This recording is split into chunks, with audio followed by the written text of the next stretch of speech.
예, 오늘은 히브리서 2장 1절부터 4절까지의 말씀 가지고 항상 진짜보다 가짜가 많다. 항상 진짜보다 가짜가 많다. 이런 제목으로 말씀 전하고자 합니다.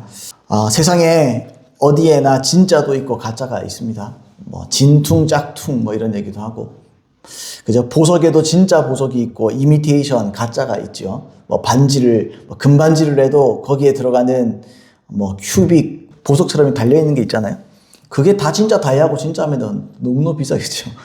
그래서 겉으로는 금인데 붙어 있는 거는 거의 가짜일 경우가 많죠. 아무튼 보석에도 진짜 보석이 있고 가짜 보석이 있습니다. 명품에도 진짜가 있고 가짜가 있죠. 여러분, 근데 왜 이렇게 가짜가 많죠, 세상에? 왜 가짜가 많습니까? 왜냐하면 가치 있는 것일수록 가짜가 많을 수밖에 없죠. 가치 있는 것은 흔하지 않으니까, 드무니까, 또 비싸고 가치가 있으니까 가짜가 많은 겁니다. 여러분, 근데 세상에서 가장 가치 있는 게 뭘까요? 세상에서 가장 가치 있는 게 뭡니까? 사람에 따라서, 그 사람의 가치관에 따라서 그 가치는 다 달라질 수 있을 겁니다. 근데 우리가 진리라고 믿고 있는 하나님의 말씀, 성경에서는 가장 큰 가치를 지니고 있는 것을 바로 하나님의 구원이라고 말한다는 거죠. 그러니까 구원만큼 가치 있는 게 없다. 예수께서 십자가를 지신 목적과 이유가 무엇입니까? 그게 가장 가치 있는 일이기 때문이에요. 왜요? 영혼들을 살릴 수 있기 때문에 그렇습니다. 자, 그래서 이 본문에서도 구원을 어떤 구원이라 말합니까? 3절 말씀에 우리가 이같이 큰 구원을 등한히 여기면 그랬어요. 큰 구원이라고 말합니다. 여러분, 여기서 말하는 큰 구원, 그냥 좀 크다 이게 아니에요.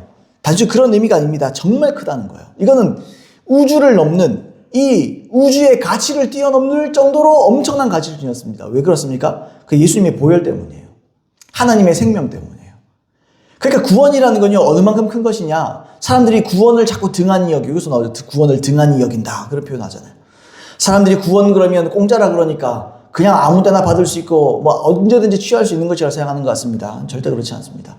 하나님의 구원은 이 세상보다 큰 것입니다. 왜요? 그건 하나님의 피로 이루신 것이기 때문에. 본문에서 큰 구원이라고 말하고 있는데 여기서 큰이라는 말은 원어선에 두 가지 의미로 쓰여요. 첫 번째는 그렇게 큰 또는 그렇게도 강력한 이런 뜻이에요. 크고 강하다 이런 뜻입니다. 따라서 하나님의 구원은 그렇게도 크고 강력한 것이다 이거죠. 권력도 또 돈도 액수가 클수록 가치가 있고 권력도 커질수록 강력해지는 거잖아요. 따라서 무한한 가치를 지니고 있는 이 구원, 이게 얼마나 크고 강력한 것이냐는 거예요. 사람들이 구원은 공짜다. 여러분, 구원은 공짜가 아닙니다. 구원은 공짜가 아니에요. 그건 예수님의 피값입니다. 하나님의 피값입니다. 하나님의 생명값입니다. 그래서 구원은 너무너무너무 소중한 거예요. 여러분, 구원받았다고 모든 것이 끝났다고 생각하지 마세요. 이 놀라운 부흥, 가치 있고 강력한 부흥은 놓쳐서는 안 되는 거예요. 끝까지 붙잡아야 될 줄로 믿습니다. 오늘 본문에 나오잖아요. 그 큰 구원을 등한히 여기면 어찌 그 보응을 피하리요. 여러분, 여기서 보세요. 여기서 한 번 구원이 영원한 구원이면 이런 소리 안 하죠. 큰 구원 받았으니까 감사해라 이러겠지. 근데 큰 구원을 등한히 여기면 보응을 받는다. 복수하신다, 주님이. 주님께서 나중에 그 대가를 치르게 하신다 이런 말이잖아요. 여러분, 큰 구원을 대수롭지 않게 여기고 누구처럼요? 에서처럼. 에서는 구원을 팥죽 한 그릇에 팔아먹었습니다. 등한히 여긴 거예요. 그래서 그가 여러분 회개할 기회를 더 이상 얻지 못한 줄로 믿습니다. 여러분, 그만큼 하나님의 구원은 놀랍고 무한한 가치를 지닌 줄로 믿습니다. 그래서 이 구원이라는 것도, 이 구원을 가르쳐주는 복음도 가짜가 많은 거예요. 그만큼 무한한 가치를 가졌기 때문에 가치가 큰 것만큼 가짜가 많은 겁니다.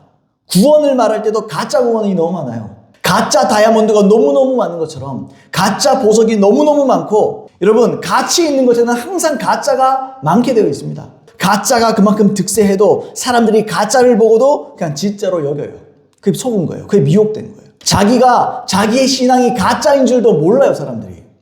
내가 듣고 있는 저 복음이 가짜인 줄 몰라요. 그러면서도 진짜라고 우기고 있는 거예요. 확신하고 있는 거예요. 그러니까 나중에 그들은 다 버림받는 겁니다. 다 버림을 받게 되는 줄로 믿습니다, 여러분. 여러분, 그러면 가짜와 진짜를 구분할 수 있는 증거가 있습니다.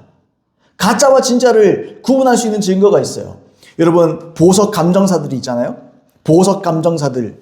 또 이 금은방의 사람들은 이 금을 딱 쳐다보고 있으면 이 작은 렌즈를 통해서 금을 자세히 들여다보면 그게 진짜인지 가짜인지를 알잖아요. 이게 18K인지 14K인지 24K인지 다 알잖아요. 뭐 그러면 다행이지. 14K라도 다행이지. 근데 구리를 보고 금이라고 우기는 거예요. 가짜를 보고 진짜라고 우기는 거예요. 여러분 진짜 구원이 아닌데 그걸 구원이라고 우기는 거예요. 그걸 우긴다고 구원 받냐는 거예요. 구원 못 받습니다. 여러분 하나님의 말씀이 진리인 줄로 믿습니다. 그래서 하나님의 말씀에 나와 있는 우리에게 가짜와 진짜를 구분할 수 있는 증거들이 나와 있다는 거죠. 첫 번째로 열매를 보십시오. 열매를 봐야 돼요. 열매를. 성령의 열매와 회개에 합당한 열매, 행동을 봐야 돼요. 삶을 봐야 돼요. 여러분 예수님이 산상수훈에서 믿는 자들에게 거짓 선지자를 삼가라.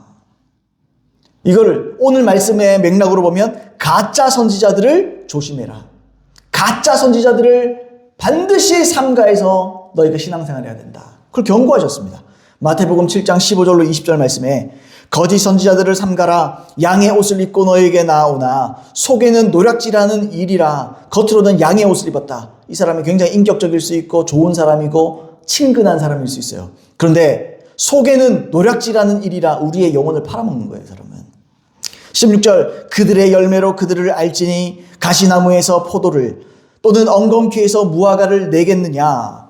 이와 같이 좋은 나무마다 아름다운 열매를 맺고 못된 나무가 나쁜 열매를 맺나니 좋은 나무가 나쁜 열매를 맺을 수 없고 못된 나무가 아름다운 열매를 맺을 수 없느니라. 아름다운 열매를 맺지 아니하는 나무마다 찍혀 불에 던져지느니라. 이러므로 그들의 열매로 그들을 알리라. 이렇게 말했습니다. 여러분 그러면 어떤 교회, 어떤 목회자가 좋은 교회고 좋은 목회자입니까? 단순히 교회가 크면 좋은 교회입니까? 어떻게 생각하세요? 주님이 큰 교회 저 오래되고 이 대구에서 제가 오전에도 대구에서 가장 큰 교회에 이렇게 실시간을 하길래 한번 이렇게 클릭해서 보고 또 어떤 분위기인가 한번 봤어요. 그 우리 아내랑 말하면서 설교 제목을 하나씩 읽어줬어요. 이 교회 설교 제목 한번 들어보세요. 그럼 설교 제목 읽어줬어요. 회개는 한 번도 안 나와요. 쫙 읽었는데 회개는 없어. 뭐 내용은 내가 못 들어서 모르겠어요. 근데 회개에 대한 내용은 없어요.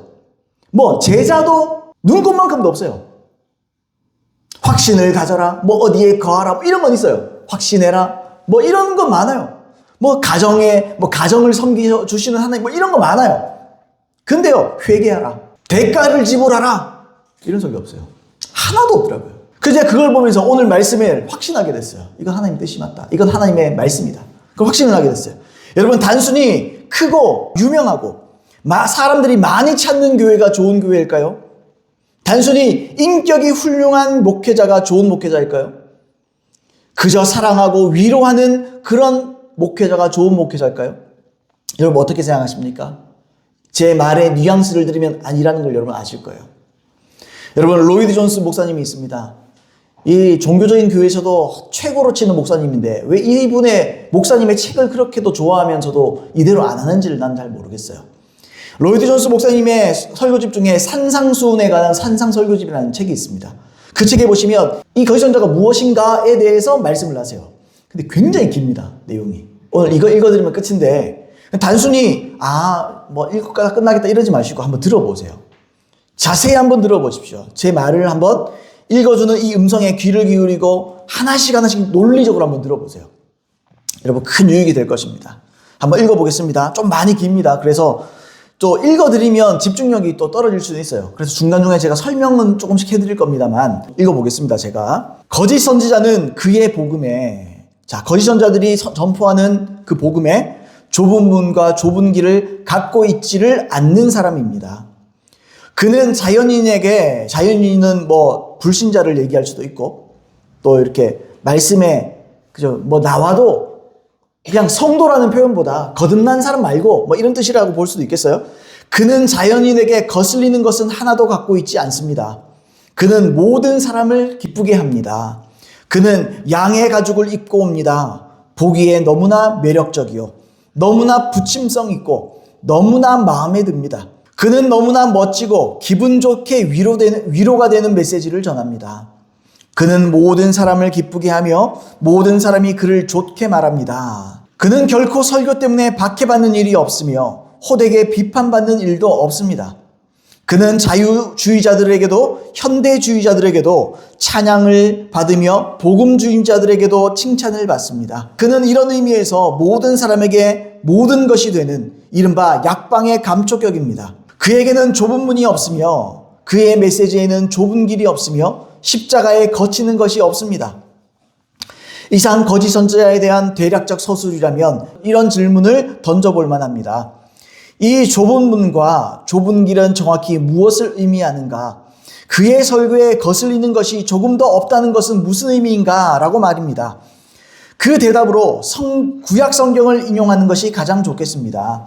여러분은 베드로후서 2장에서 어떻게 논증하고 있는지 기억하실 것입니다. 베드로서 2장 1절에 그러나 여기 민간은 구약 이스라엘 백성입니다. 구약 이스라엘 백성의 거짓 선지자들이 일어났나니 이와 같이 너희 중에도 거짓 선생들이 있으리라고 말씀합니다. 그러므로 구약 성경으로 돌아가 거짓 선지자들에 대한 기록을 읽어봐야 할 것입니다. 그들의 유형은 변하지 않기 때문입니다. 다시 말해 구약의 거짓 선지자나 현대의 거짓 선지자들의 유형이 똑같다. 패턴이 똑같다는 거예요. 그들은 거기에 항상 있었습니다. 예레미야나 그와 같은 참 선지자가 올 때마다 거짓 선지자들은 항상 거기에 있어서 그를 문제 삼고, 그러니까 진짜 선지자들을 문제 삼고 그를 적대하고 탄핵하고 조롱했습니다. 그들은 무엇과 같았습니까? 그들에 대한 서술을 보기로 합시다. 예레미야서 8장 11절 그들이 내 백성의 상처를 심상히 가볍게 피상적으로 고쳐주며 말하기를 평강하다 평강하다 하나 평강이 없도다. 거짓 선지자는 항상 매우 위로적인 기분 좋은 설교자입니다. 그에게 귀를 기울이면 그는 여러분에게 항상 잘못된 것이 별로 없다는 인상을 줍니다. 물론 그도 잘못이 약간은 있는 것을 인정합니다. 잘못이 조금 더 없다고 말할 정도로 바보는 아닌 것입니다. 그러나 만사가 괜찮으며 잘 되어 나갈 것이라고 그는 말합니다. 그는 평강하다 평강하다 말하며 예레미야와 같은 사람의 말을 듣지 말라고 부르짖습니다. 그는 편협한 사람이요 이단을 추적하는 사냥꾼이요 그는 비협조적이다. 그의 말을 듣지 말아라. 모든 것이 잘 되어가고 있다 라고 말합니다.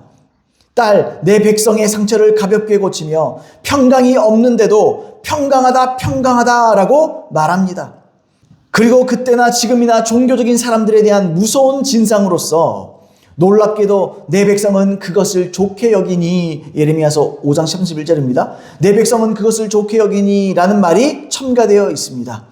그들이 여러분을 결코 불안케 하거나 언짢게 하지 않기 때문입니다. 그게 항상 잘 됩니다. 좋습니다. 확신을 가지세요. 하나님이 일하십니다. 여러분 겁내지 마세요. 잘 되고 있습니다. 왜냐하면 죄를 지적해야 되거든요.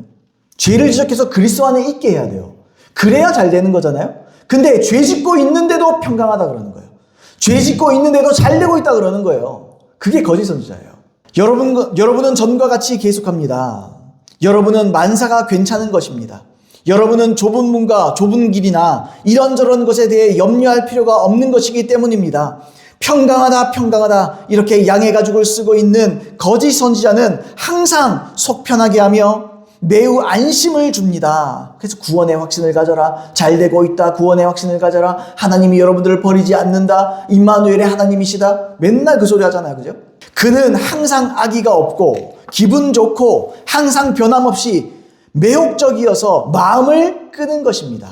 그들은 어떤 모양으로 정체를 드러냅니까? 전체로서 그 메시지에 교리가 거의 없는 것을 보아 알 수 있다고 저는 말씀드립니다. 그의 메시지는 항상 모호하고 일반적인 성격을 띠고 있습니다. 그의 메시지는 교리를 특수화하여 하나하나 상세히 열거하지 않습니다. 한마디로 퉁치고 얘기한다는 거예요. 모호하게 코에 가면 코걸이, 귀에 가면 귀걸이식으로 얘기한다는 거예요. 정확하지 않다는 거죠. 그의 설교는 항상 매우 모호합니다. 그러나 교리를 특수화하여 자세히 열거한다는 말은 무슨 소리이며 좁은 문과 좁은 길은 어디서 들어갑니까? 라고 물을 수 있을 것입니다. 그 대답은 거짓 선지자는 하나님의 성결과 의와 공의와 진노에 대해서는 매우 드물게 말한다는 것입니다. 하나님의 사랑은 항상 말하나 그 밖의 일들은 말하지 않습니다. 여러분 속지 마세요. 하나님은 사랑이시면 물론 사랑 맞아요. 하나님은 사랑이니까 우리 다 사랑하십니다. 어떻게든 구원하십니다. 사랑하십니다. 이거 속지 마세요. 그거 거짓말입니다. 부분을 전체화한 오류예요. 하나님은 사랑하시고 하나님은 공의로우시며 하나님은 정의로우십니다. 죄인을 심판하는 게 하나님이에요. 그래서 우리가 죄인인데 심판하기를 마음 아프시기 때문에 우리에게 사랑으로 말미암아 말씀하시는 거예요. 회개하라. 사랑으로 말하는 거예요. 회개하라. 죄를 버려야 사는 거예요. 그는 우리들이 모두 관계를 맺고 있는 이 거룩하고 존귀한 분에 대해서 설교할 때 그 아무도 두려워 떨게 하는 일이 없습니다. 그가 이 진리들을 믿지 않는다고 입 밖에 내지는 않습니다. 그렇습니다. 이것이 말썽이 되는 것은 아닙니다. 말썽인 것은 그가 이것들을 조금도 말하지 않는 것에 있습니다. 그는 이런 것을 전혀 말하지 않습니다. 그는 대체로 하나님에 대한 진리 하나만을 강조하는데 곧 사랑입니다. 사랑만 얘기해요. 사랑 타령하는 거예요. 그냥 사랑한다 사랑한다 다 사랑합시다 다 품어줍시다 다 사랑합니다. 그는 성경에 두드러진 기타 진리들을 말하지를 않습니다. 위험이 도사리고 있는 곳은 바로 여기입니다. 그는 분명히 잘못된 것들을 말하지 않으며 분명히 옳고 참된 것들을 말하지 않고 피합니다. 그가 거짓 선지자인 것도 이 때문입니다. 진리를 감추는 것은 철저한 이단을 전파하는 것만큼이나 괘씸하고 저주받을 일입니다. 그런 가르침의 결과를 노략질하는 이리의 결과로 비유한 것도 이 때문입니다. 이것은 매우 기분 좋게 하고 부침성 있는 것이지만 사람들을 파멸로 이끌 수 있습니다. 이것은 그들에게 하나님의 성결과 의와 공의를 직면케 하는 일이 없기 때문입니다. 거짓 선지자가 결코 강조하지 않는 또 다른 교리는 최후 심판과 버림받는 자들의 영원한 운명입니다. 그러니까 지옥에 대해서 설교하지 않는다는 거예요. 지옥에 대해서. 지난 50년에서 60년 동안 당시 입장에서 얘기하는 거니까 지난 50에서 60년 동안 최후 심판에 대한 설교는 많지 않았습니다. 지옥과 악한 자들의 영원한 파멸에 대한 설교도 거의 없었습니다. 그렇습니다. 거짓 선지자들은 베드로후서와 같은 가르침을 좋아하지 않습니다. 그들은 베드로후서의 정경성을 부정하려고 애썼습니다. 그것이 그들의 교리에 적합하지 않기 때문이라는 것입니다. 그런 장은 성경에 있어서는 안 된다고 말하고 있는 것입니다. 베드로후서는 그토록 강하고 그토록 폭발적입니다. 베드로후서에 그 말씀도 있는 거 아시죠? 하나님께서 너희들에게 오래 참으사 회개하기에 이르기를 원하시느니라. 그 베드로후서의 말씀이잖아요. 그러나 베드로서는 거기에 있습니다. 그것은 여기 산상설교에도 있습니다. 이것은 우리 주님 자신의 입에서 나온 것입니다. 양의 가죽을 입었으나 노략질하는 이리들인 거짓 선지자들에 대해 말씀하신 이는 주님이십니다. 그들을 썩고 악한 나무로 서술하신 분은 주님이십니다. 주님은 바울이 벨릭스와 드루실라에게 의와 절제와 장차 올 심판을 설교했을 때와 똑같이 심판을 다루고 있습니다. 동시에 거짓 선지자들의 교훈은 죄의 사악성과 인간 스스로의 구원이 전적으로 불가능하다는 점을 강조하지 않습니다. 거짓 선지자는 실로 죄가 있음을 믿지도 않으며 그 사악성을 강조하지도 않습니다. 그리고 우리가 모두 완전하다고 말하지는 않으나 죄가 그리 중대한 문제는 아니라고 암시합니다. 그는 죄에 대해 말하는 것을 좋아하지 않습니다. 다만 개별적이거나 어떤 특정한 죄에 대해서만 말할 뿐입니다. 그는 타락한 인생에 대해서나 인간이 전적으로 타락하여 버림받고 부패했다고 말하지를 않습니다. 그는 전 인류가 죄의 연대 책임을 가지게 된 것과 모든 사람이 죄를 지었으며 하나님의 영광에 이르지 못한다는 사실을 말하는 것을 좋게 여기지 않습니다. 그는 성경에 찾아볼 수 있는 바 죄의 사악성의 교리를 강조하지 않습니다. 그리고 사람이 허물과 죄로 죽었고 철저히 무력하고 소망이 없다는 사실을 강조하지도 않습니다. 그는 이런 것을 좋아하지 않습니다. 그는 그렇게 할 필요성을 보지 못하는 것입니다. 제가 강조하는 것은 거짓 선지자들이 이런 것들을 말하지 않는다는 것과 그렇게 함으로써 그의 말을 듣는 순수한 신자들이 그가 이런 것을 믿고 있는 것이라 착각을 일으킨다는 것입니다. 그런 거짓 선생들과 관련해서 제기되는 문제는 그들이 이런 것을 믿고 있는가입니다. 그 대답은 물론 아니오입니다. 그렇지 않으면 이런 것을 설교하며 가르치지 않을 수 없을 것이라 생각될 것입니다. 그런데 속죄에는 보상적인 면이 있으며 주 예수 그리스도의 대속적 죽음이 있습니다. 거짓 선지자도 예수에 대해서 말은 합니다. 그도 예수의 십자가와 죽음에 대해서 말하기를 좋아합니다. 그러나 중요한 문제는 이 죽음에 대해 그의 견해가 어떤 것인가, 십자가에 대한 견해는 어떤 것인가 하는 것입니다. 철저하게 이단적이며 기독교 신앙을 부정하는 견해가 가르쳐지고 있습니다. 그것을 시험하는 시금석 하나를 소개합니다. 그리스도가 십자가 위에서 죽은 것은 이것만이 죄를 위한 보상이요 화해의 유일한 방법임을 그가 진정으로 믿고 있는가? 그리스도가 그를 위해 대속물로서 자기 십자가에 달리신 것, 그가 나무에 달리심으로 그의 죄책에 대한 형벌을 떠맡으신 것을 그가 진정으로 믿고 있는가? 하나님이 십자가 위에 그리스도의 몸으로 그의 죄를 처형하시지 않았다면 존경하는 생각을 품고 말씀드리거니와 하나님이 그를 용서할 수 없었을 것이라 함을 그가 믿고 있는가? 하나님이 예수 믿는 자를 의롭게 하실 수 있음은 우리의 죄를 위한 대속물로 자기 아들을 십자가에 보내심으로만 가능했다는 것을 그가 믿고 있는가 하는 것입니다. 단순히 그리스도와 십자가를 논하는 것만으로는 충분하지 못합니다. 그것이 성경의 대속적 속죄원인가 하고 묻는 것이 거짓 선지자들을 시험하는 방법입니다. 거짓 선지자들은 이런 것들을 말하지 않습니다. 십자가에 대해서 말은 합니다. 십자가의 주변에 있던 사람들에 대해서도 말하며 우리 주님에 대한 감상에 적기는 합니다. 그러나 바울의 십자가에 거치는 것에 대해서는 아무것도 모릅니다. 그의 십자가의 설교는 헬라인들에게 어리석음이 아니요 유대인들에게 거치는 것도 아닙니다. 그는 십자가를 그의 철학을 통해 무용지물로 만들어버립니다. 그는 십자가를 아름다운 것으로, 경이로운 사랑의 철학으로, 무관심한 세상 때문에 애끓는 마음을 자아내는 것으로 만들어버립니다. 이렇게 감정적으로만 호소한다는 거예요. 그 참 아름답다. 주님이 이렇게 우리를 사랑하셨다. 이걸로 끝나버린다는 거예요. 우리가 같이 십자가에 져야 된다는 건 얘기하지 않는다는 거죠. 날마다 자기를 부인하고 십자가를 지고 나를 쫓을 것이요에 대해서 말하지 않는다는 거예요. 그냥 그 십자가는 끝난 십자가고 그 십자가의 사랑을 이해해라. 그냥 사랑을 받아라. 이것만 말한다는 겁니다. 그는 십자가를 아버지와 아들 사이에 거대하고 성스러운 계약으로 본 일이 없습니다. 이 계약에서는 아버지는 아들을 우리를 위해 죄가 되게 하셨고 우리의 죄를 아들에게 지우셨던 것입니다. 그의 설교와 가르침에는 이런 것이 하나도 없습니다. 그의 가르침이 거짓된 것도 이 때문인 것입니다. 동시에 그는 어떤 의미에서든 회개를 강조하지 않습니다. 그의 교훈에는 구원으로 인도하는 매우 큰 문과 천국으로 인도하는 매우 넓은 길이 있습니다. 여러분은 자신의 죄성에 크게 신경 쓸 필요가 없어집니다. 여러분의 마음이 검은 것을 대수롭게 여길 필요가 없어집니다. 여러분은 그리스도를 위해 결정하기만 하면 됩니다.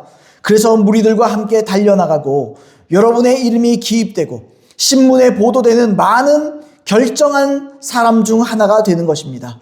청교도나 존 웨슬리, 조지 휘필드나 기타 인물들의 전도는 전혀 달랐습니다. 그러니까 앞에서 말하는 이 복음 전함은 어떤 복음 전함이냐? 사형리 같은 그냥 주님을 당신의 마음에 모시면 구원받습니다. 이 정도만 얘기한다는 거예요. 회개를 강조하지 않고 믿습니까? 이것만 강조한다는 거예요. 믿으면 구원받습니다. 예수님을 당신의 구세주로 모시면 구원받습니다. 같이 기도해서 따라합시다. 같이 기도 따르면 당신 구원받습니다. 이거 얘기하는 거예요, 지금. 자, 그런데 청교도나 존 웨슬리, 조지 휘필드, 기타 인물들의 전도는 전혀 달랐습니다. 이 사람들의 전도는 사람들로 하나님의 심판을 두려워하게 했고 가끔 영혼들로 하여금 며칠, 몇 주, 몇 개월간이나 고뇌하게 했습니다. 존 버녀는 그의 은혜가 넘치다라는 책에서 자기가 18개월간 회개의 고통을 당한 것을 말했습니다. 오늘에는 이를 위한 여지가 별로 없는 것 같습니다. 회개는 여러분이 하나님 앞에 죄책이 있고 악하고 하나님의 진노와 형벌을 받아야 할 것과 지옥 가게 되어 있는 것을 자각함을 의미하는 것입니다. 회개란 죄라 불리는 이것이 여러분 속에 있음과 여러분이 그것을 제거하려 갈망하며 어느 모양, 어느 형태로든 그것에 등을 돌릴 것을 자각함을 의미하는 것입니다. 여러분은 어떤 희생을 치르더라도 세상을 버리되 실제 생활에서는 물론 생각과 전망으로도 세상을 버리며 자기를 부인하고 십자가를 지고 그리스도를 따라갑니다. 여러분에게 가장 가깝고 가장 소중한 사람들, 그리고 온 세상은 여러분들을 바보라고 하거나 여러분이 종교 광이 되었다고 말할지 모릅니다. 그러나 이것은 상관없으며 중요하지도 않습니다. 이것이 회개입니다. 거짓 선지자는 이렇게 말하지 않습니다.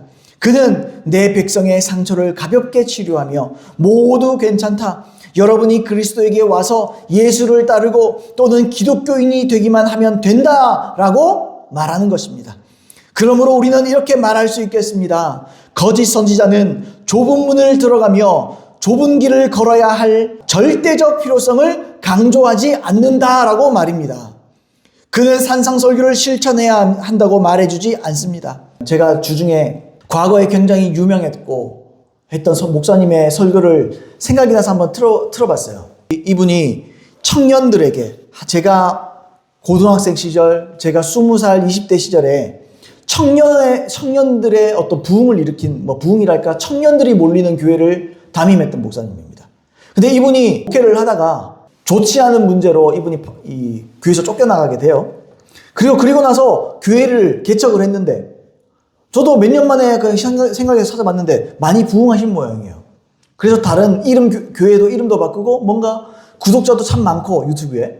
그랬더라고요. 그래서 참, 그래도 그때의 일을 잘 극복하셨나? 그때의 일, 잘 회개하시고 그렇게 하셨나? 그리고 제가 이제 설교를 한번 들어봤어요. 어떤 설교였냐면, 산상수훈에 있는 이야기 중에 여자를 보고 음욕을 품는 자마다 이미 간음하였느니라. 이 부분에 대한 설교가 있더라고요. 한번 들어봤어요.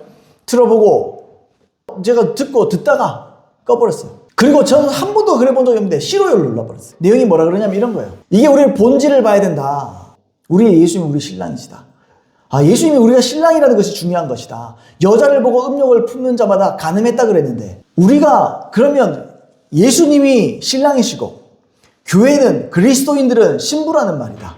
근데 신부가 남편을 위해서 자기를 정결하게 해야 되는 거 아니에요? 그 당연한 상식 아니에요? 근데 뭐라 그런지 아세요? 예수님이 신랑인 것이 중요하다. 우리가 별 볼 일 없고 더럽고 추악한 신부일지라도 예수님은 우리를 받아주신다는 의미다. 주님 우리를 받아주신다. 여러분, 이게 상식입니까? 비상식입니까? 이게 상식이에요? 비상식이에요? 예수님께서 그 얘기를 왜 하셨어요?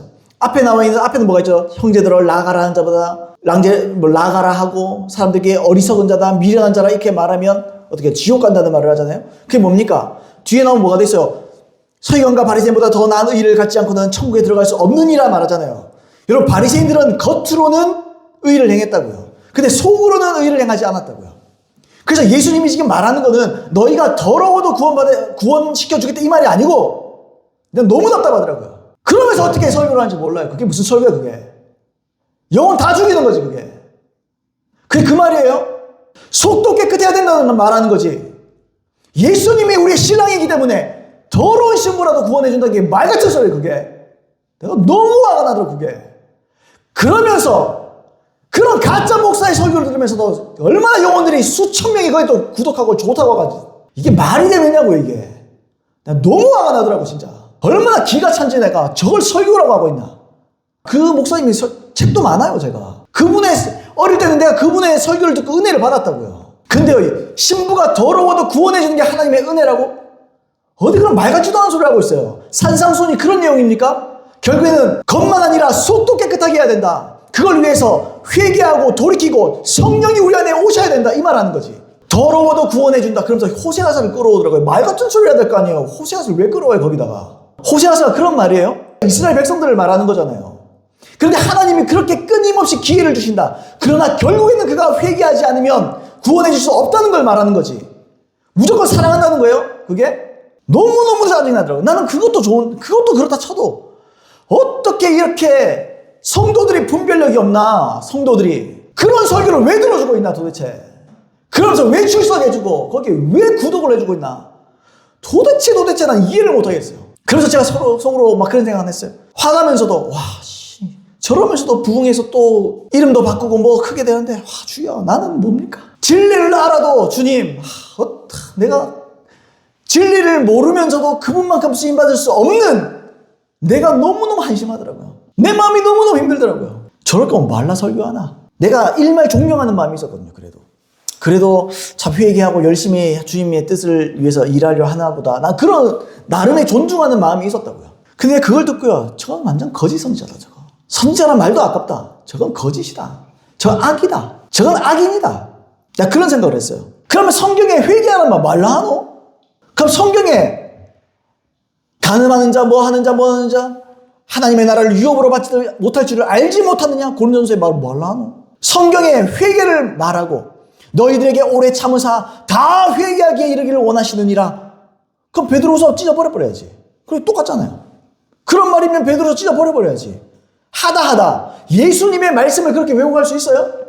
예수님의 말씀을 완전히 뒤집어버리는 거잖아요. 예수님의 강조점이 그거예요.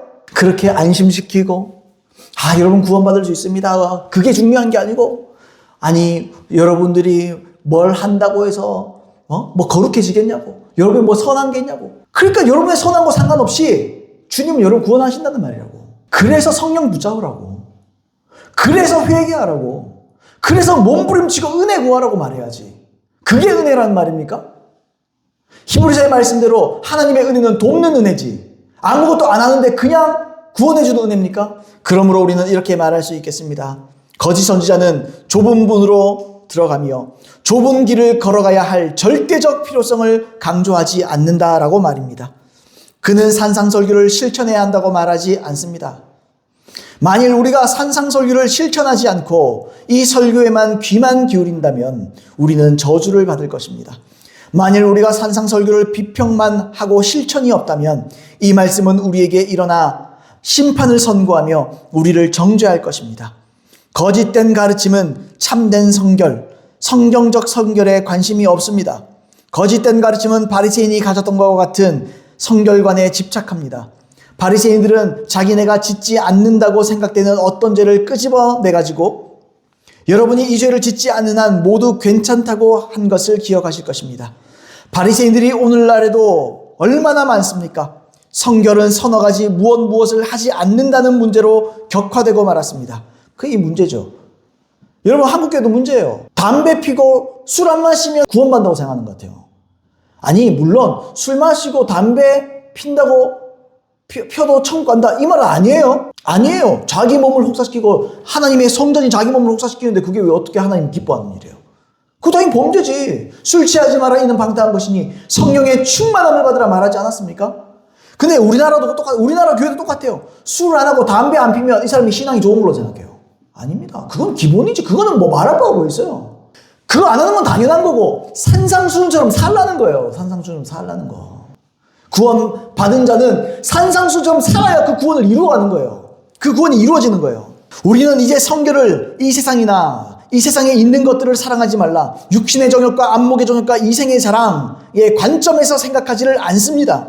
이생의 자랑은 교회의 가장 큰 저주거리의 하나입니다. 거짓 가르침은 바리새적 성결을 소원합니다. 거짓 가르침은 우리들 자신이 행하지 않기로 동의한 어떤 조목들의 문제에 지나지 않습니다. 이 조목들은 특별한 호소력을 가지지 못하기 때문입니다. 우리는 이처럼 성결을 아니한 그 무엇으로 격화시켜 버렸습니다. 우리는 넓은 길로 밀려들어가 넓은 길을 실천하려 애를 쓰고 있는 것입니다.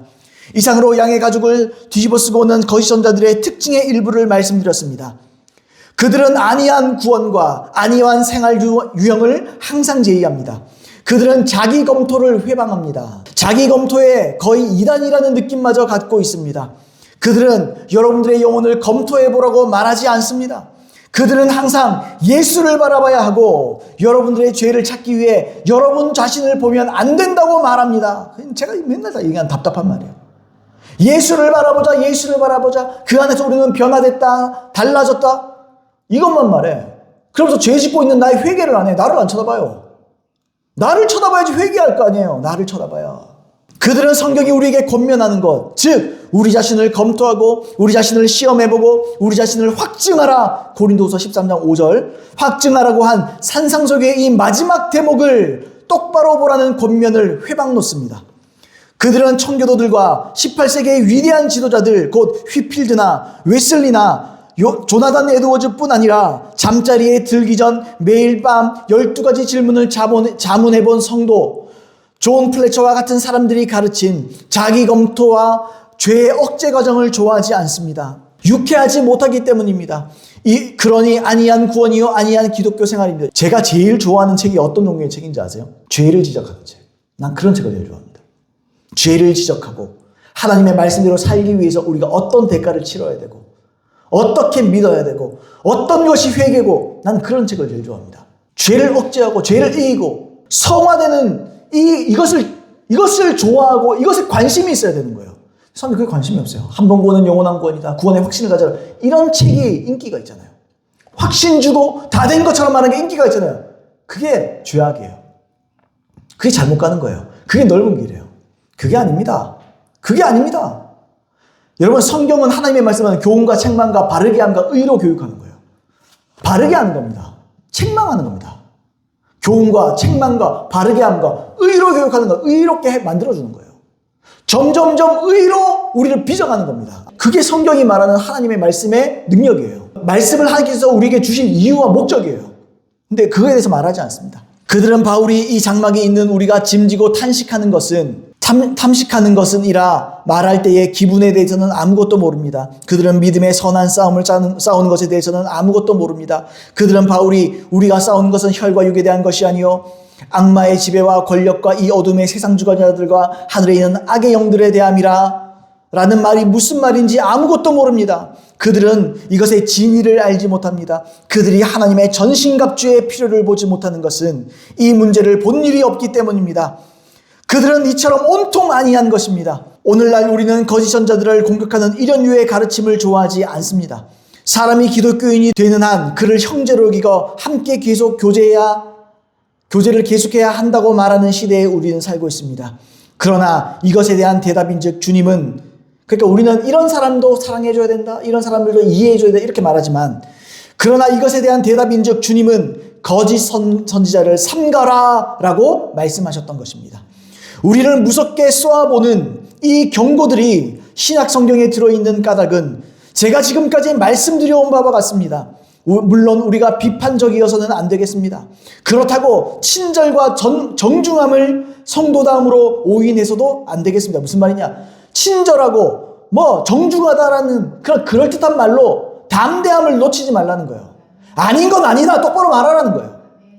이게 그냥 비판을 위한 비판은 안 되겠지만 하나님의 말씀이 거짓 선지자를 삼가라고 그랬으면 목사들은, 교회는 그대로 선포해야 되는 거예요.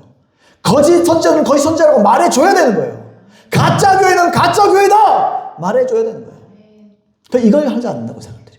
그러면서 자기가 굉장히 친절하고 고상하고 자기가 굉장히 인격적인 거, 인격 속에 인격이라는 말 뒤에 숨어있는 비겁자들이에요. 비겁자들. 그러니까 비겁자는 절대로 목회하면 안 돼요. 목사하면 안 돼요. 선포하지 못할 것 같으면 목회하면 안 돼요. 용기 없는 자는 목회하면 안 돼요. 용기가 어디서 옵니까? 용기는 딴 데서 오는 게 아니라 용기는 성령 충만해서 오는 거예요. 다 성령이 충만하여 담대히 하나님의 말씀을 전하였더라. 그 사도행전 4장이 보여주잖아요. 그것은 인격이나 개성의 문제가 아닙니다. 이 사람들을 멸시해서도 안 되겠습니다. 사실 알렉산더 맥클레린 박사가 그들이 무의식적 위선자들이라는 말은 옳습니다. 그들이 마음에 들지 않고 부침성이 없고 유쾌하지 않는 것이 아닙니다. 그들을 대하기가 기분 좋습니다. 그러나 어떤 의미에서 이것이 그들의 가장 위험한 점입니다. 거짓 선자들의 특징 아까 얘기했죠. 이 사람들은 겉으로는 양의 옷을 입고 있기 때문에 친절합니다. 여러분들을 잘 대해줍니다. 여러분들에게 간이 쓸개고 다 내줄 것처럼 여러분들을 친근하게 대합니다. 그러면서 죄의 위험성을 말하지 않습니다. 그러면서 여러분들이 이대로 살다가는 지옥 갈 수 있다는 말을 절대로 하지 않습니다. 여러분들이 거듭났냐라는 말 절대로 안 물어봅니다. 구원의 확신을 가지라 그러지. 주일날 출석하면 여러분이 괜찮다고 말합니다. 여러분들이 주일에 출석한 걸로 구원 받았다고 말합니다. 구원 받지 못한 사람이 어떻게 교회에 출석하겠냐고 말합니다. 그런 쪼다 같은 말이 어디 있어요? 그런 바보 같은 말이 어디 있어요? 그들을 대하기가 기분 좋습니다. 그러나 어떤 의미에서 이것이 그들의 가장 위험한 점입니다. 그리고 이것이 그들을 위험의 근원으로 만들고 있습니다. 제가 이 문제를 강조하고 있는 까닭은 주님에 의하면 우리는 이것에 항상 직면해야 하기 때문입니다. 멸망으로 인도하는 길이 있는데도 거짓 선지자들은 멸망을 믿지를 않는 것입니다. 지금까지 고찰해 온 바로 이것이 오늘의 교회의 상태라 말한다면 지나친 말이겠습니까? 이미 로이드 존스 목사님도 이미 당시의 교회가 그렇다는 걸 알고 있는 거예요. 그 교회의 특성 그대로가 시간이 지나서 지금 교회가 어떤 교회입니까? 이 사람은 영국 사람입니다. 영국의 교회 보셨습니까? 영국의 대부분의 교회가 전부 다 나이트클럽이 됐습니다. 주일날 나오는 사람은 80, 90 먹은 노인네 10사람이 안 됩니다. 평일에는 그걸 대여해 줍니다. 클럽에다가. 유지를 못하니까 돈이 없으니까. 그걸 안 하면 안 되니까. 그리고 주일이 되면 토요일날 되면 청소를 쫙 한 다음에 열 몇 사람 할아버지 할머니들 곧 소천할 사람들 몇 사람을 모시고 예배 드립니다. 그게 이 로이드 존스 목사님의 경고를 듣지 않는, 경고를 듣고 회개하지 않는 교회들의 결말이에요. 대한민국이 그 전철을 밟고 있습니다. 교회가 어째서 이처럼 허약하고 무능하며 무력해졌습니까? 그 원인은 지난 세기의 고등비평 운동의 결과로 온 설교 때문이라고 말하는 것에 저는 주저하지 않습니다. 지금 우리식으로 말하면 뭐 감리교나 그 영국에서 나왔잖아요. 그들이 하는 게 뭐예요? 그 해방신학이잖아요. 신신학, 해방신학, 현대신학. 그게 전부 다 여기서 온 거예요. 여기가 뿌리예요, 뿌리. 그 이대로 계속 우리 붙들고 대한민국의 목회자들 또 이 교회의 설교가 바뀌지 않으면 앞으로 10년, 20년은 그냥 끝나는 겁니다. 나라 끝나는 게 문제가 아니에요. 나라 끝나도 교회가 살아있으면 나라는 살 수 있어요. 근데 나라가 끝나가는데 교회도 끝났어요, 지금. 이게 문제라는 거예요, 제 말은. 정치에 관심을 갖고 정치적이 되는 것, 정치에 관심 가진 거 괜찮아요. 기도하는 거 좋아요. 정치적인 거는 문제가 있을 수 있지만 정치에 관심 가진 것은 저도 반대하지 않습니다. 당연히 관심이 있어야 돼요. 표를 줄 때 주고 안 줄 때는 안 줘야 돼요. 그것도 맞아요. 근데 그렇게 한들 연명할 뿐이에요. 이 나라는 망해가고 있는 거예요. 나라가 망했을 때 교회라도 정신 차리고 있으면 희망이 있어요. 근데 교회도 망하고 있어요, 지금. 오히려 교회가 망하는 수순을 따라 대한민국이 망하고 있는 거예요. 여러분, 눈이 열리시기를 축복드립니다. 눈이 열리시기를 축복드립니다. 그 옹호자들은, 이 현대 신학의 옹호자들은 도덕과 일반적인 정신 양양을 설교했습니다. 그들은 설교의 신뢰를 문학과 시에서 끄집어내왔습니다. 이 보세요. 세련된 설교, 뭔가 그럴듯한 설교, 문학적인 설교, 여러분 다 필요 없는 거예요. 그들은 설교의 신뢰를 어디서 이들이 설교를 배웠느냐? 문학과 시에서 끄집어왔다는 거예요. 여러분, 이게 설교입니까? 어떤 설교는 들어줄 수가 없어요. 어떤 목사님들 설교는. 저도 관심이 있기 때문에 큰 교회 설교 들어보고 도대체 어떻게 설교 이렇게 쓰임받나 한번 들어봐요. 도대체 뭘 하는가 몰라요. 시간이 많나 봐. 영혼들은 다 죽어가는데 맨날 그냥 고상한 소리 하고 있어. 지금 고상한 소리 할 때예요. 영혼들이 죽어가는데. 여러분, 설교는요, 성경에서 배워야 돼요. 베드로의 설교를 배워야 돼요. 사도 바울의 설교를 들어야 돼요. 예수님의 설교 패턴을 배워야 돼요. 아, 난 정말 화가 나요. 아, 이게 화가 나는데 나를 봐도 화가 나요. 도대체 뭐냐 이게, 목회가 이래가지고 되겠나. 이런 걸 알고 있으면 좀 사람이 와가지고 좀 반응하면 좋은데 개뿔씨. 그런데 나는 이래 살다 죽을랍니다. 나는 타협할 생각이 죽어도 없어요. 타협해서 뭐 조금만 하면 타협해가지고 하면 사람 좀 온다. 난 그런 거 필요 없어요. 난 죽을랍니다, 이대로. 돈 벌면 미안한 말이지만 뭐 어떡하겠어요. 뭐 하나님 그래 하라면 하는 거지 뭐. 그냥 주님 선포하는 건 선포할 거야 그냥. 사람 안 오면 어쩔 수 없지 뭐. 교회 부흥을 해주고 무슨 소리 하고 있나. 아니, 부흥해야 돼요. 제가 부흥을 원하는 이유는 내 먹고 살기 위함이 아니란 걸 말하는 거예요. 한 영혼이라도 진짜 말씀을 알아야 돼요. 진리를 깨달아야 돼요. 그래, 한 영혼이라도 구원하지. 수백 명, 수천 명이 우리 교회에 왔는데 전부 다 잠꼬대 같은 소리 듣고 지옥 가면은 내가 나쁜 놈이에요. 내가 악인이에요. 그들은 아직도 하나님을 운운합니다. 그들은 아직도 십자가에서 죽으신 예수님을 운운합니다. 그래도 그들이 명백한 이단으로 인정된 일이 없습니다. 그러나 그들은 구원받는데 절대 중요한 기타의 사항들을 말하지 않았습니다. 그들은 막연한 메시지만 전했습니다. 그들은 인기 감식력에 딱 들어맞습니다. 그 결과 오늘날 너무나도 많이 보고 있는 텅 빈 교회들과 저질의 기독교 생활이 온 것입니다. 이렇게 된 데는 우리들 대다수의 책임이 있습니다. 입맛 떨어지고 불쾌한 일입니다. 여러분이 싫어하든 좋아하든 나는 정직히 고백합니다. 만일 내가 이처럼 산상설교를 설교하기로 서약하지 않았다면 나는 이 말씀들을 설교 본문으로 선택하지 않았을 것이라고 말입니다. 저는 이전에는 이것에 대해 설교한 일이 없었습니다. 여러분 가운데도 그렇게 한 사람이 얼마나 될 것인가 생각해 봅니다. 이 설교를 좋아들 하지 않는 것입니다. 이 설교는 비유에 거슬립니다. 그러나 우리의 일은 우리가 좋아하는 것들만 택하는 데 있지 않습니다.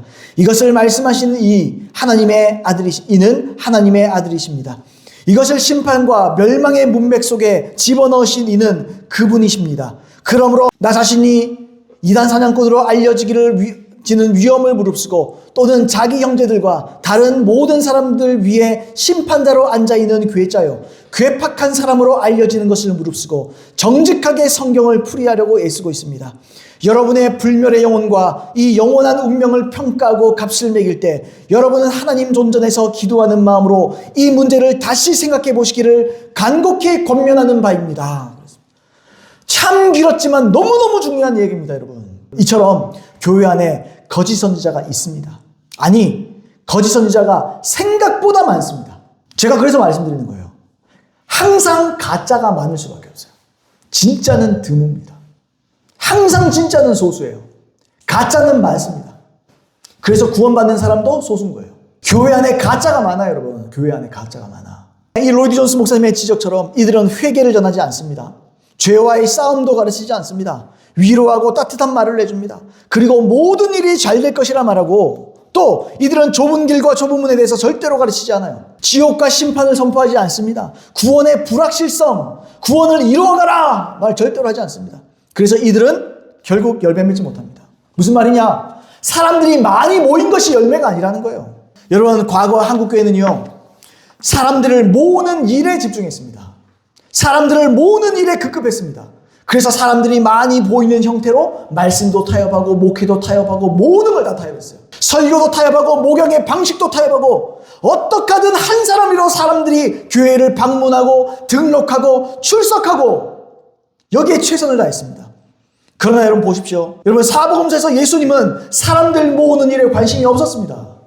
무리가 그냥 따랐을 뿐이지 예수님이 무리를 모으기 위해서 몸부림치지 않았어요. 그러면서 뭐라 그래요? 어려운 얘기를 내주십니다. 어려운 것을 가르치십니다. 부활에 대해서 말씀하십니다. 나를 먹어야 된다 말하십니다. 내 피를 마셔야 된다 말씀하십니다. 그러니까 사람들이 이해를 못하고 떠나가잖아요. 그러니까 예수님이 뭐라 그래요? 큰일 났다. 설교를 바꾸자. 설교를 좀 더 타협해서 말하자. 저 사람들 발목을 잡아둬야 된다. 그래야 구원받아. 이렇게 말했어요? 아니요. 12제자에게 뭐라 그래요? 너희도 가려느냐? 너희도 갈래? 예수님은 아쉬운 게 없어요. 너희도 갈래? 무리가 떠나가는데 너희도 가려면 가라. 그래 베드로가 뭐라 그래요? 진짜 참된 신자들던 베드로가 뭐라 그래요? 영생의 말씀이 주께 있으니 내가 누구에게로 가오리까? 우리가 도대체 누구에게 갑니까? 아닙니다. 저는 끝까지 주님도 않을 것입니다. 여러분, 이 사람들이 진짜 구원받은 사람이에요. 근데 교회가 너무너무 타협을 많이 한 거예요, 여러분. 그러니까 어떤 교회 또는 어떤 목회자에게 사람이 몰려든다, 그 자체가 열매라고 착각하면 안 돼요. 그걸 소위 부흥이라는 말로 포장지 씌우지 말아야 돼요. 제 아무리 많은 사람이 모여도 가짜 복음에 속고 가짜 진리에 미혹돼서 결국 이 사람들이 구원받지 못하고 지옥 간다면 이건 구원으로 포장된 저주 또는 부흥이라는 말로 포장된 저주입니다. 목사가 저주 받을 짓을 하고 있는 거예요. 교회가 성도들에게 저주를 퍼붓고 있는 거예요. 여러분, 이런 실패한 목사의 전형이 이런 패턴을 보여준 사람들이 바로 바리새인들입니다. 우리 한 구절 읽고 저 마무리하겠습니다. 마태복음 23장 13절로 15절에 보시면 이런 말씀이 있습니다. 화 있을진저 외식하는 서기관들과 바리새인들이여, 너희는 천국 문을 사람들 앞에서 닫고 너희도 들어가지 않고 들어가려 하는 자도 들어가지 못하게 하는도다. 화 있을진저 외식하는 서기관과 바리새인들이여, 너희는 교인 한 사람을 얻기 위하여 바다와 육지를 두루 다니다가 생기면 너희보다 배나 더 지옥 자식이 되게 하는도다. 이들이 산으로 들러 열심히 전도하고 사람들을 교인 한 사람이라 얻기 위해서 사람들을 끌어온 다음에 그 다음 어떻게 해요? 다시 말하면 사람들 타협해서 사람들을 모이게 한 다음에 너희보다 배나 지옥 자식이 되게 하는 거다. 너희가 그 사람들을 너희보다 더 완악한 자들로 만들고 그 사람들을 결국 지옥에 내버리는 것이 아니냐, 이렇게 말씀하십니다. 여러분, 이게 현대 오늘날의 수많은 교회들이 들어야 될 그 경고입니다. 이 경고예요, 경고. 교회가 이짓거리하고 있는 거예요. 교회가 이짓하고 있는 거예요. 현대판 바리새인들이 너무너무 많은 거예요, 여러분. 그러므로 우리는 먼저 참된 지도자를 만나야 될 것입니다. 그리고 참된 교회를 만나야 될 것입니다. 이거보다 중요한 일이 없어요. 세상에서 가장 중요한 일이 뭐냐? 먹고 사는 문제냐? 아닙니다. 좋은 학교 나오는 거냐? 아닙니다. 저는 아니라고 확신하고 말합니다. 아닙니다, 여러분. 진짜 복받는 일이 무엇입니까, 여러분? 참된 목회자를 만나는 거예요. 그리고 참된 교회를 만나는 거예요. 이거보다 중요한 일이 세상에 없어요. 자기에게 회개를 외쳐줄 수 있는 사람, 자신에게 죄를 지적할 수 있는 사람, 회개하라 선포하는 교회, 행함이는 상믿음을 가져야 된다고 선포하는 교회, 듣기만 해서 자기를 속이지 말고 행동하라, 결단하라, 자기를 부인하고 날마다 자기 십자가를 지고 예수 그리스도를 쫓아야 된다 선포하는 교회. 여러분, 이게 신앙생활 또는 우리 인생에서 가장 중요한 일입니다. 이런 교회를 만나고 이런 사람을 만나야 돼요. 타협 없는 성경적인 복음을 가감없이 담대하게 전하는 지도자, 그 사람들이 진짜 지도자입니다. 그 사람들이 진짜입니다. 다시요, 가짜는 너무 많은데요, 진짜는 너무 드물어요. 여러분, 진짜를 만나시길 축복을 드립니다. 인격 좋다고 집 가깝다고 좋은 게 아닙니다. 여러분, 집 가까워서 좋은 게 아니에요. 아니, 대학교도 서울대 붙었는데 집 가깝다고 요 앞에 뭐 계명대 가겠어요? 땡빛을 내서도 서울대 가지. 그죠? 연대 고대 가지. 뭐 하려고 요 있어요? 지방대에 말로 다녀요. 실력 되는데, 붙었는데, 교회도 똑같아요. 하물며 자기의 미래를 위해서도 땡볕을 내서라도 서울대에 붙었으면 서울대 갈 판인데, 교회가 멀다고 안 나가. 좋은 교회인데 멀다고 안 나가고, 나쁜 교회지만 가깝다고 안 나가고. 그게 어리석은 거예요. 그게 지혜가 없는 거예요. 멀어도 다니든지, 너무 멀면 이사해버려야지. 내 신앙을 위해서. 당연한 거예요. 여러분, 부디 참된 진리를 선포하는 좋은 지도자와 좋은 교회를 발견하게 되는 저와 여러분 되기를 바랍니다.